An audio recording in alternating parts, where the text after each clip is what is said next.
Hi hello friends, welcome back to Sha vlogs. இன்றைக்கி நம்ம பார்க்க போகிறது சூப்பரான ரொம்பவே ஈஸியான பாய் வீட்டு மட்டன் தால்ச்சா எப்படி பண்ணலாம்னு பார்த்துடலாங்க. இப்போ நம்ம ஒரு குக்கர் எடுத்துக்கலாம்.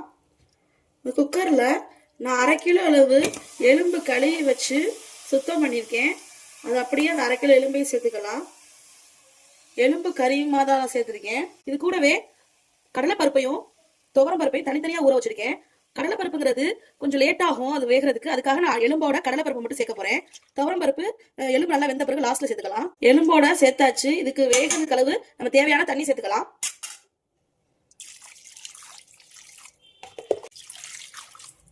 எலும்புக்கு மேல தண்ணி இருந்தா போதும். இது கூடவே கொஞ்சமா கல்லுப்பு சேர்த்துக்கலாம். அடுத்ததா இஞ்சி பூண்டு பேஸ்ட் 2 ஸ்பூன் அளவு நான் சேர்க்கிறேன். சேர்த்து இப்ப நல்லா கலந்து விட்டுருவோம். இதோட மஞ்சத்தூள் நம்ம சேர்த்துக்குவோம். அவ்வளவுதாங்க. இது நல்லா கொதி வந்த பிறகு நம்ம மூடிடலாம். இப்ப பாருங்க நல்லா கொதிக்குது. இப்ப நம்ம குக்கரை மூடிடலாம்.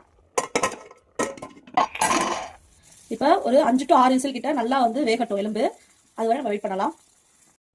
இப்ப நான் ஓபன் பண்ணிட்டேன். எலும்பு நல்லா வெந்திருக்கு பாருங்க. இது கூட பருப்பு கொஞ்சம் நல்லா வெந்துருச்சு. மறுபடியும் நம்ம விசில் வைக்கும்போது நல்லா வெந்துடும். ஓகே, இது கூட நம்ம சின்ன வெங்காயம் சேர்த்துக்கலாம். சின்ன வெங்காயம் ஒரு 200 கிராம் அளவு நான் சேர்த்திருக்கேன் கட் பண்ணி. இது கூடவே தக்காளி சேர்த்திருக்கேன். நல்லா கிளறி விட்டுக்கலாம்.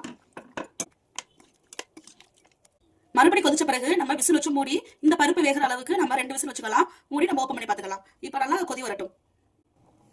இது கூடவே 2 பச்சை மிளகாய், கொஞ்சமா கொத்தமல்லி தழை சேர்த்துக்கோங்க. இப்போ கொதிக்குது. இப்போ நம்ம மூடி போட்டு விசில் வச்சிடலாம். துவரம் பருப்பு சீக்கிரமா வந்துடும். இது ஒரு 2 விசில் வெந்த பிறகு நம்ம ஓப்பன் பண்ணி பார்த்துக்கலாம். இப்போ நம்ம குக்கர் ஓப்பன் பண்ணி பார்த்துடலாம். பாருங்க பருப்பெல்லாம் நல்லா வெந்திருக்கு. அதே மாதிரி பாத்தீங்கன்னா எலும்பு நல்லா வெந்திருக்குங்க. இப்போ மிக்ஸ் பண்ணி விட்டுறலாம். இப்போ அடுப்பு ஆன் பண்ணிடலாம். நல்லா மிக்ஸ் பண்ணி விட்டுறலாம். நல்லா பருப்பெல்லாம் வந்துருச்சுங்க. இப்போ நம்ம தாளிச்சு விட்டுறலாம். இப்போ கொதிக்குது. இப்போ இதுக்கு தேவையான அளவு நம்ம உப்பு சேர்க்க போறோம். ஆல்ரெடி நம்ம எலும்புல சேர்த்துருக்கோம். ஸோ கொஞ்சமா போட்டுக்கலாம். அடுத்ததான் மிளகாய் தூள் சேர்த்துக்கலாம். 1/2 டீஸ்பூன் அளவு பிரியாணி தூள் சேர்த்துக்குங்க. தால்ச்சாக்கு பிரியாணி மசாலா சேர்க்கறதுனால ரொம்பவே மனமாவும் சுவையாவும் இருக்குங்க. இது நீங்க சேர்த்து மட்டும் பாருங்க, ரொம்ப டேஸ்டா இருக்கும். இது யாருமே சொல்லாதது.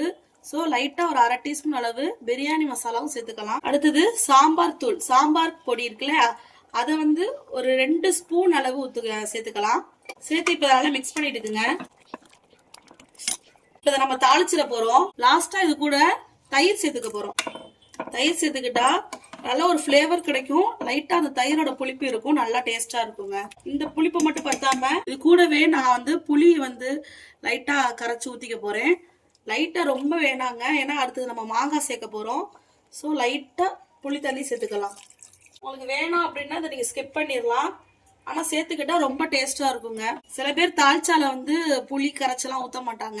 ஆனா நான் சேர்ப்பேன். ரொம்ப டேஸ்டா இருக்கும். சேர்த்து பாருங்க புளிப்பா. இது கூடவே மாங்காய் சேர்த்துக்க போறேன். ஒரு கடாய் எடுத்துக்கோங்க. அதுல நல்லெண்ணெய் சேர்த்துக்கோங்க. எண்ணெய் நல்லா சூடான பிறகு கடுகு 1 டீஸ்பூன் அளவு சேர்த்துக்கலாம். சீரகம் சேர்த்துக்கலாம். கார மிளகாய் சேர்த்துக்கலாம். கொஞ்சம் வெங்காயம் சேர்த்துக்கலாம். கருவேப்பிலை, கொத்தமல்லி கொஞ்சம் உலக நல்லா கலரி விட்டுக்கலாம். ரெடி பண்ணி வச்சிருக்க தால்ச்சாவை சேர்த்துடலாம்.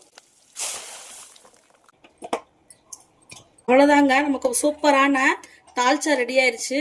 மாங்காய்லாம் நல்லா வெந்த பிறகு நம்ம ஆஃப் பண்ணிடலாம். பாருங்க எலும்பெல்லாம் எந்த அளவுக்கு நல்லா வெந்திருக்குன்னு. கண்டிப்பா நீங்களும் ட்ரை பண்ணி பாருங்க. உங்க வீட்டுல எல்லாருக்குமே விரும்பி சாப்பிடுவாங்க. மெயினா பிரியாணிக்கு ரொம்ப நல்லா இருக்கும். அடுத்ததான் நெய்ச்சோருக்கு நல்லா இருக்குங்க.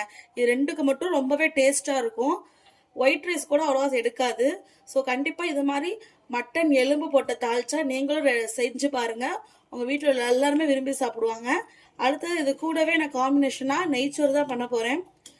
அந்த நெய்ச்சோறு உங்களுக்கு வேணும், அதோட ரெசிபி வேணும் அப்படின்னா எனக்கு மறக்காமல் கமெண்ட் பண்ணுங்கள். பாய்.